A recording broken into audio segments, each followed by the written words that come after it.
What's going on, guys? I'm your host from the East Coast, Jinder94, here to give you guys my WWE Smackdown Live review for December 20th, 2016. Now, this episode of Smackdown that we just got was nothing short of incredible. This was a great episode of SmackDown. From top to bottom, the matches that we got, just the edginess, it was like a blast from the past of the Attitude Era. Like, we got some really edgy segments, and oh my goodness, things just happened on this episode that just had me marking out the whole night. It was just funny. So let's get right into it. So SmackDown Live kicked off with the WWE Championship match, AJ Styles versus James Ellsworth. Now, James Ellsworth earned this match after he earned his contract a few weeks ago on SmackDown, and because of a few injuries that AJ suffered, he wasn't able to defend it, I think last week or the week before, but now he's able to defend it. He's 100%, I guess, and Ellsworth finally gets his match. So it was a squash. It was a squash match. AJ immediately went on the offensive side, and I think James Ellsworth tried no chin music when AJ turned his back to him. AJ caught his foot, hit him with a forearm. Wasn't even a phenomenal forearm. He just forearmed him to the face, and that was it. That was the end of the match. And James Ellsworth loses after saying he was going to beat AJ Styles. And I like that they did this. AJ needed to win like this. It didn't need to go on for more than a minute. And that's exactly what we got. After the match, though, AJ continued to kill this man and just destroyed him. He took him to the outside of the ring, was just throwing him into stuff. And then he catapulted him. There was the metal up under the ring. It looked like he was looking for a weapon, but instead he just catapulted James Ellsworth into like the little metal barriers that are under the ring that hold the ring up. And that, I've never seen that happen before, so that looked pretty nasty. And then AJ grabbed the mic and says, you know, he's sorry everyone had to witness that. Then he takes it back. He was like, you know what? I'm not sorry. He had this coming for a long time now, and now he can move on to more important things, and that's 2017, because he's done everything he needed to do this year, and he doesn't need anything for Christmas because he has it all already. That's when Dolph Ziggler comes out, the number one contender, says he's not done with the year yet because Dolph is in line for a title shot. AJ calls him a loser and says he's just going to lose the match anyway, so who cares? It's going to be a breeze, a cakewalk. And Dolph says, you know, you're calling me a loser, but you lost to Ellsworth 3 times. It took you 4 tries to beat him. He also says that he put his career on the line for one more shot at the Intercontinental Championship. So what do you think he's going to do when it comes to the WWE Championship? And that's when Baron Corbin comes out to interrupt them both. And I'm like, okay, all right, Corbin getting some shine here. AJ got the heck up out of there. He took a powder. He ain't want no parts of Corbin. He says it should be him and AJ for the title instead of Ziggler and AJ. How many chances are they going to give Dolph? And then Dolph was like, you know, I didn't get this chance. I earned it. While you were off busy walking black carpets and earning awards for irrelevant things or whatever you were doing, I was in the ring doing what I do best, and I earned my chance to face AJ Styles. Corbin says he's just going to lose next week because that's what he does. He gets opportunities and wastes them. So remember this for next week. And then Corbin just smacked him with the microphone and they just started brawling. And then Corbin hit him with the end of days, proving to him why he should be in the title match and not Dolph. And he wasn't just going to talk about it, he was going to be about it. And I love that segment. I like that they're building up Corbin a little bit more, involving him in the title picture. And he was hitting Dolph Ziggler with facts. He does get opportunities and wastes them. He won the Intercontinental Championship after risking his career for it, and then winded up losing it like in 2 weeks or the week after or something like that. So yeah, that was a pretty cool segment we got, and I'm glad that the match for the title was a squash match. That's how it needed to be. So next we got The Miz versus Apollo Crews for the Intercontinental Championship. And I was kind of confused as to why this match was happening. Then I remembered, on Tribute to the Troops, Apollo Crews beat The Miz and earned a chance at the title, I guess. But you wouldn't think this was going to be a title match because Crews got a jobber entrance. But he was in control for about 99% of this match. He started off on top and was ending the match on top until The Miz came back. Like I said, he was in control for most of the match. He was outsmarting The Miz and got The Miz off his game. He was moving around that ring like a cruiserweight. Apollo Crews is just an incredible athlete. If he was the same weight as the cruiserweights, I'd say put him on 205 Live. They're not really going to do anything for him on the main roster right now. So if he was of weight, then I'd say do it. But the way he's built, I don't think he's going to be 205 pounds. But coming back from the break, Apollo was still in control. You would think The Miz would have got the advantage by then. That's when Maurice got involved in the match. And then the refs caught her and threw her out of the ringside area. Threw her out. Just said, get the hell up out of here. You're not about to interfere in this match. Apollo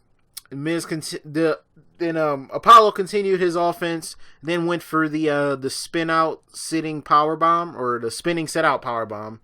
And then Miz countered that. Hit him with the skull crushing finale after poking him in the eye. And that was it. He retained his title. That was the only offense The Miz got in this match. Everything else was Apollo. Apollo carried this match, but Miz still found a way to keep his title. It was different. Usually we see Miz dominate a match, so it was kind of different to see, somebody pretty much have the upper advantage on The Miz, but being the veteran that he is, being as sneaky and conniving as he is, he was able to retain his championship despite the odds. Then we had Renee Young. Oh my god, this is when SmackDown started getting crazy. We got Renee Young, who gets in the ring and asks The Miz what is his obsession with Dean Ambrose. And The Miz looked at her. He was like, I should be asking you that question. You're the one dating him. You're the one obsessed with him. As a matter of fact, you're the one sleeping with him. So what is your obsession with Dean Ambrose? And I was like, oh my god. Oh my goodness. The savagery. The Miz is the savage of the year, hands down. He don't give no fluffs no more. And Renee Young smacked the crap out of him. She smacked the A-list Hollywood out of that man. And then she just got out of the ring. She threw the mic. She took off her whatever she had, she was wired up. She took all of that off and she just left out through the timekeeper's area. She was pissed. Oh my goodness, man. Like I said, she slapped the Hollywood out of The Miz. And that was crazy. I'm like, oh my god, they addressed that she's dating Dean Ambrose, first of all. And second of all, The Miz got the shit smacked out of him. So that was great. Wow. The Miz is a savage, man. The Miz is a savage. After this, we get another savage segment. We get Natalya, who comes out and tries to talk about her situation with Carmella and Nikki Bella. And then she calls Nikki Bella to, come out to the ring so she can talk to her. As soon as Nikki Bella gets into the ring, Carmella's music hits and she comes right after her. She says she's just there to see how Natalya is going to weasel her way out of this situation.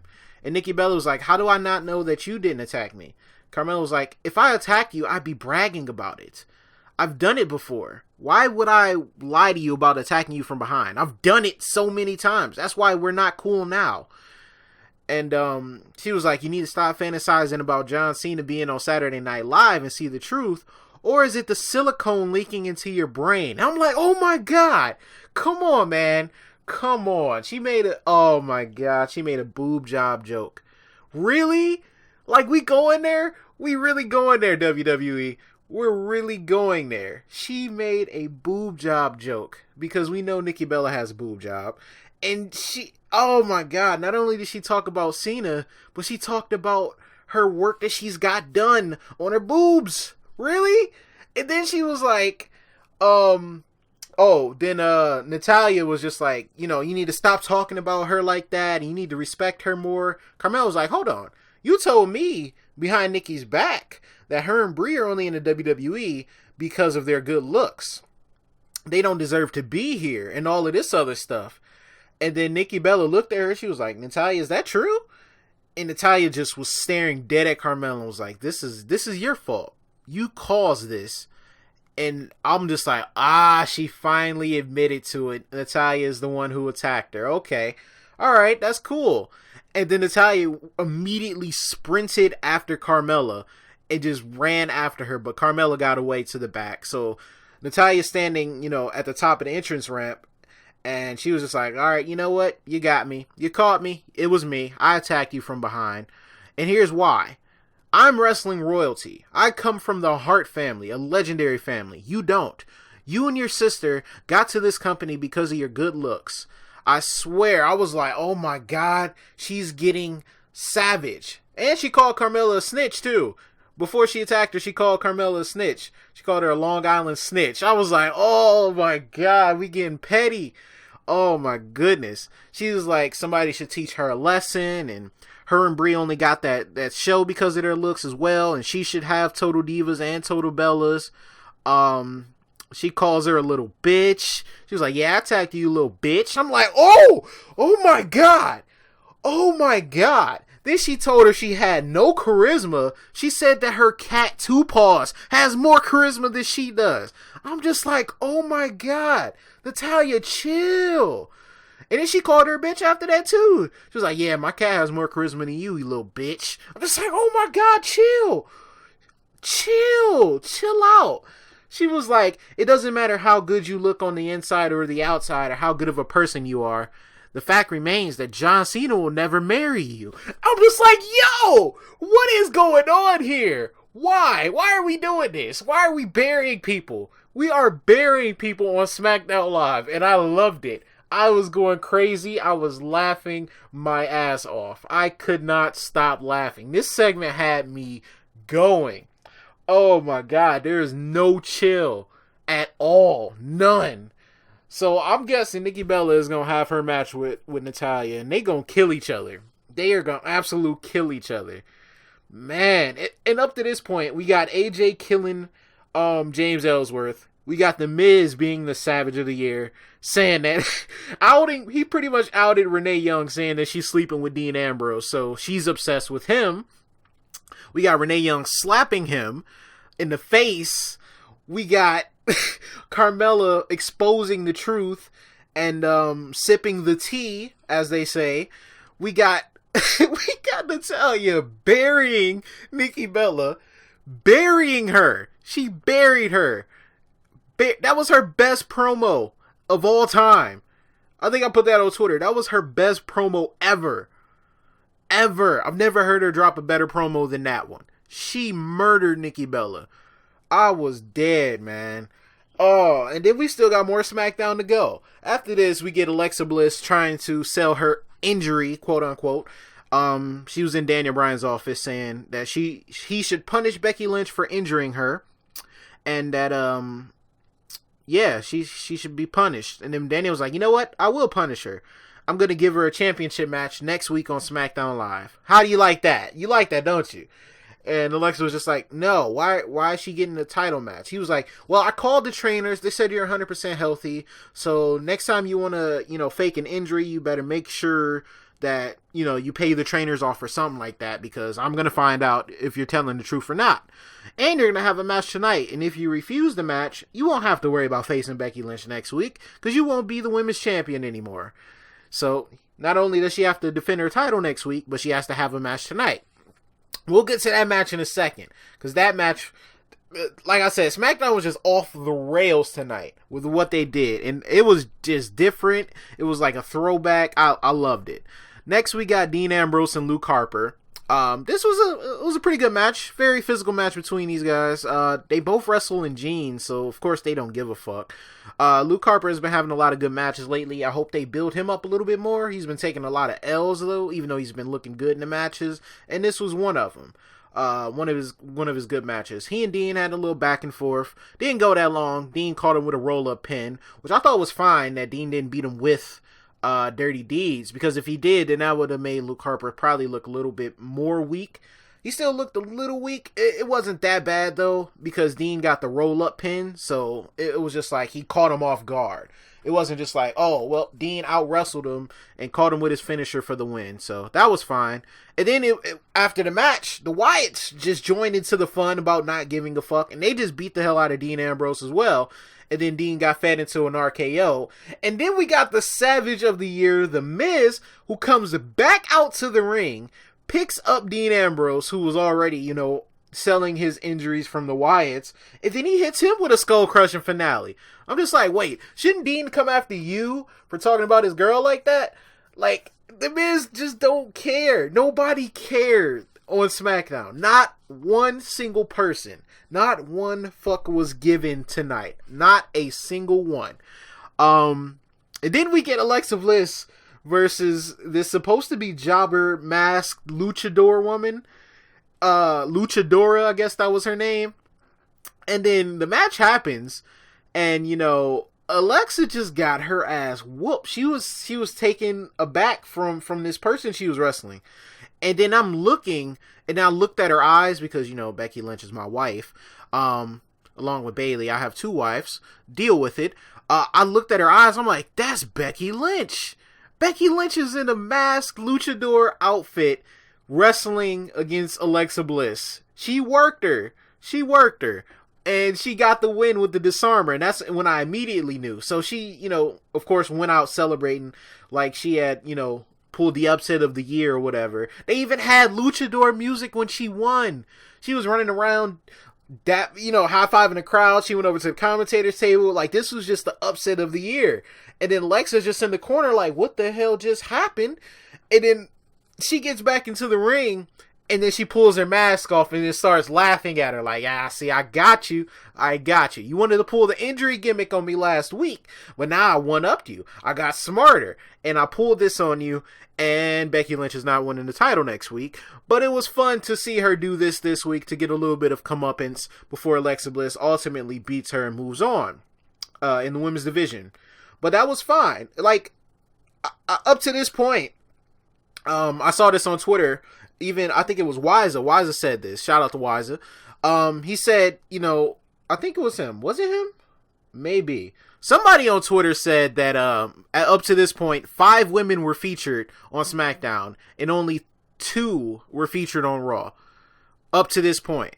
Like, SmackDown is able to do all of that to make 5 women feel important, and then Raw can't do that same thing. They can't do that. They can't. They just don't, either they don't want to do it or they just can't do it for some reason. It makes no sense to me.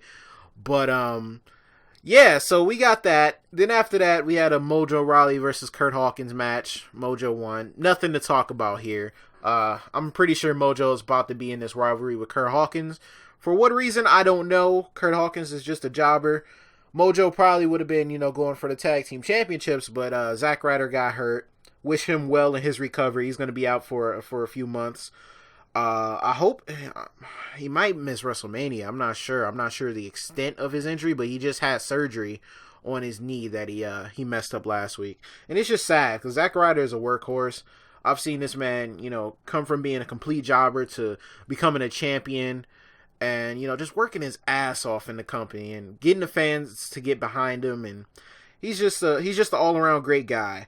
And it just sucks that he got injured. It always sucks seeing somebody go down with an injury because, you know, they all work hard and try to put on the best possible show, and just getting injured is just terrible. So hopefully Zack Ryder has a speedy recovery, comes back soon. And speaking of injuries, we get this backstage reporter. I think her name's Dasha or something like that. She's right outside the trainer's room saying that they're about to take James Ellsworth to the hospital or whatever. They're about to transport him to a nearby medical facility, as they like to say. And this man, James Ellsworth, comes out of the trainer's room with 2 walking boots. He got his head wrapped with an ace bandage, a neck brace, an arm sling, and then they wrapped his hand like his hand was broken with a cast. I'm just like, oh my god, this man is the most...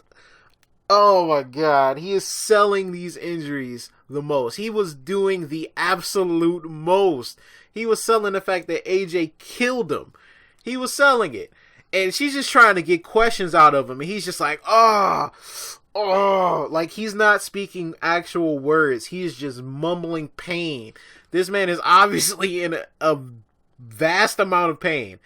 And she was just not making it worse. He also had like an ice pack wrapped on his shoulder. Like, he was just selling it. I swear he was selling it. And then Carmella pops up, and then I got confused. She was just like, don't you see he's hurt? Don't worry, I'll take care of you. I'm just like, wait, what? Hold on. Carmella, wait. Now James Ellsworth gets Carmella. Really? Wait, what about Big Cass? Who gonna spill the tea on Carmella? Who gonna do that? Somebody gotta spill some tea somewhere. I was waiting for it. What if the interviewer just was like, wait, aren't you dating Big Cass? Why are you worried about this man? And that would have just been even more savage. That would have just did it for me. And that was, that segment was kind of weird, but I don't know. We'll see what's going to happen with that. But, after that, we get the main event, which is Dolph Ziggler versus Baron Corbin. If Ziggler loses, Corbin gets a title match next week, and Ziggler loses his opportunity at AJ Styles. So we got a pretty good match here. They've both faced off plenty of times. This is one of their better matches. Usually they were just on a pre-show of a pay-per-view or something. Corbin usually got the victories over Ziggler as well. He was, I don't think Ziggler beat him at all. And just like their other matches, Corbin was dominant in this match, using his size and power to get the advantage over Ziggler. We had AJ on commentary, who was obviously rooting for Dolph Ziggler because he didn't want none of Baron Corbin. He was impressed with what Corbin was doing, but he wanted Dolph to win because he knew if he had to face Corbin, a legit threat like Corbin, it was going to be bad for him. And that adds more credibility to Corbin, in my opinion. If they're trying to build the guy up and make him feel more important and, eventually have him as a world champ, you got to have the world champion acknowledge that this guy is a force to be reckoned with. And that, he's no light task and he's not someone he would prefer to face. And David Otunga was just prying at AJ. Oh, I thought you didn't care who won the match. I thought you didn't care. I thought it didn't matter. He was just prying at him. This could be you. This could be you, AJ. This could be you. And AJ was just getting so pissed. He was like, yeah, I know. There's a lot of things that could be me. But I'm the champ. It doesn't really matter. And then you could just hear AJ slightly rooting for Dolph Ziggler, because like I said, he didn't want none of Corbin. He didn't want none. No pun intended. And Otunga was still just like, oh, look at that, AJ. Look at that. Look at the dominance of Corbin. Would you want to face him? Look at that. That could be you right there. It really could be you. And AJ was just getting so frustrated. And yeah, but we did have a good match here. They couldn't put each other away, though. Corbin was doing everything he could to get the win. Couldn't get the fall. Dolph Ziggler hit the zigzag on him. Couldn't get the fall with that either. And then Corbin eventually got frustrated because he was hitting all of his moves on Dolph other than the end of days and just couldn't get the victory. He took him to the outside, started throwing him into the barricades, and then he threw him into AJ Styles. And they were getting counted out at this point. So, he tried to throw Ziggler back into the ring, but they got counted out. And as they got counted out, Ziggler hit him with a super kick. And then I'm just like, okay, well, they're counted out. So Ziggler doesn't lose his opportunity, but Corbin didn't lose the match either. And then we get AJ out of nowhere, who gets back up, grabs a steel chair, and just starts wrapping that chair around both of their backs. And did not stop. He hit them both like 4 or 5 times each. He did not care. Like I said, this episode of SmackDown, nobody gave not one single fuck. Nobody did. Not at all. And then we get Daniel Bryan, who comes out and was like, Dolph, you want to prove yourself, with your opportunity, and Baron Corbin, you want to make a statement, and AJ, you want some competition. Well, next week in Chicago, you're going to defend your title in a triple threat match against Dolph Ziggler and Baron Corbin. And AJ was obviously pissed about that. He thought he was just going to have a one-on-one match with Dolph Ziggler, hoping Ziggler would win the match, and then it winded up that Corbin got added to the match, somebody that AJ does not want to face. But he showed he wasn't afraid of him when he grabbed that chair, because he obviously did not care about Corbin at all. He grabbed that chair, he destroyed both of them, had them both laying there. And we get a triple threat match next week. But like I said, this episode of SmackDown was just incredible. It was fun, entertaining. It had me hooked. It had me going. The only thing I didn't care for was the Mojo Rawley match, but we got to have something in there that nobody would care about. The whole show can't be perfection, I guess. But yeah, let me know what you guys thought of this episode of SmackDown down in the comment section. What was your favorite part? Because there were so many parts of this that were just great that you just let me know what your favorite part of the show was in the comment section. Man, it's just so hilarious just thinking about it. It is everything that went on was just, oh my goodness.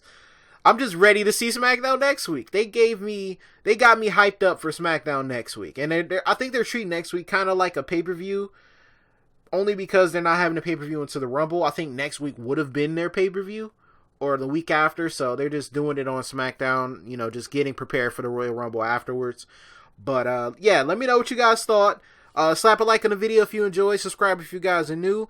Thank you guys for watching. I'll talk to you guys later on. Peace.